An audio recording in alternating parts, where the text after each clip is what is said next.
Olha que pergunta interessante essa aqui. Eu não vou mencionar o nome, tá, da pessoa para não expô-la, mas ele disse o seguinte: não consigo me livrar do vício em masturbação. Estou perdido se eu morrer sem conseguir vencer o vício? Vou te ajudar em relação a isso. Primeiramente, nós devemos evitar dois extremos em relação à masturbação. O primeiro extremo é ignorá-la, ignorar os seus efeitos, e o segundo extremo é supervalorizá-la. O que eu quero dizer com isso? Nós não podemos ignorar o assunto, porque esse assunto faz parte da natureza humana depois do pecado. Então muitos, a grande maioria, pratica ainda a masturbação e praticará até o fim da vida, né?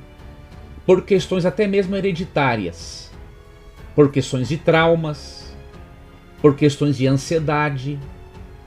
Então há uma série de coisas por trás da masturbação, não apenas um alívio da tensão sexual, mas podem existir outras coisas, né? Por exemplo, se você tem um alto nível de ansiedade e você chega um momento que quer relaxar, né, você pode recorrer a essa prática, tá?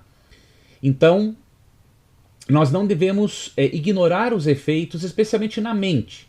O ato em si não faz mal ao corpo, mas como faz as cenas, né, o contato que a pessoa tem que ter com a pornografia vai fazer mal à mente e de forma indireta vai prejudicar também o corpo, né, tirando possivelmente sua energia. Então a masturbação, o problema é que ela é viciante.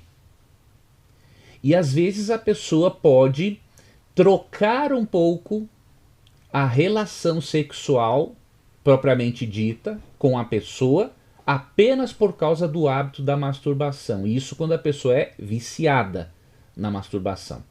Então, primeiro ponto, não ignoramos o assunto. Segundo ponto, não deve-se também supervalorizar o assunto. Sabe por quê?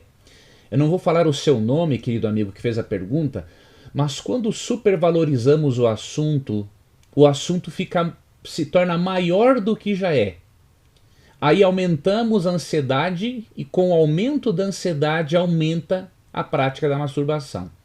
Então você tem que pensar o seguinte: você tem essa luta, você ama Jesus, mas você não sabe se a origem do seu vício é simplesmente a questão de imagens de pornografia ou se tem alguma coisa em relação à ansiedade por trás, né? Se teve algum abuso sexual. Quando a pessoa é compulsiva, aí é algo preocupante realmente, tem que buscar uma ajuda psicoterápica e psiquiátrica, tá? Então eu creio o seguinte, meu irmão, sobre a sua salvação, eu creio que se você busca Jesus e luta para vencer o seu vício, quando Cristo voltar, a justiça dele, a graça dele vai cobrir o que faltou na sua vida. Agora, se você desistir de Jesus, aí a graça dele não pode cobrir na sua vida aquilo que faltou na sua vida.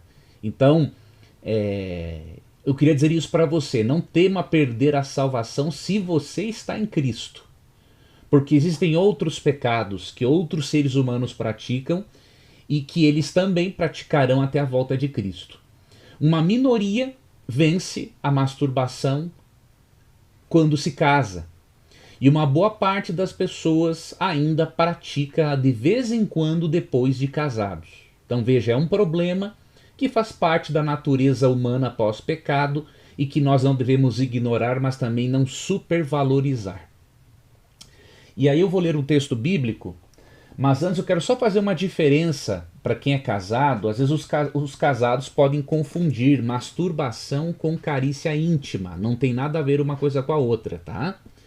Se você faz carícias íntimas no seu cônjuge, isso não é masturbação. A masturbação é um hábito que se faz consigo mesmo e de forma, diríamos, secreta. As carícias íntimas estão ali entre duas pessoas num contexto do casamento, e isso não tem nada a ver com masturbação. Isso não prejudica a saúde do casal, Tá ok? Então, a maior questão são os pensamentos, aquilo que a pornografia pode gerar e de vício por causa da masturbação. Agora, carícias íntimas entre o casal, isso não tem problema nenhum. Isso faz parte, inclusive, da vida sexual dos casais, tá? Agora eu vou ler um texto bíblico que apresenta a solução, não a solução definitiva. Como eu falei, algumas pessoas, mesmo depois de casadas, elas praticam masturbação. Mas um texto que mostra a forma correta de você aliviar as tensões sexuais, a forma bem saudável, é 1 Coríntios 7, verso 9, que diz assim, ó, caso porém não se dominem, que se casem, porque é melhor casar do que viver abrasado. Em outras traduções, não é? É melhor casar do que viver ardendo de desejo. Então a solução de Deus é realmente o casamento, né? Para que você tenha uma vida sexual ativa. Mas lembre-se do que eu falei. Não negligencie, não ignore o assunto, mas também não supervalorize. Tá? Aí você vai ter uma vida de equilíbrio, de mais paz, mais tranquilidade para lidar com aquilo que você precisa lidar. Tudo bem?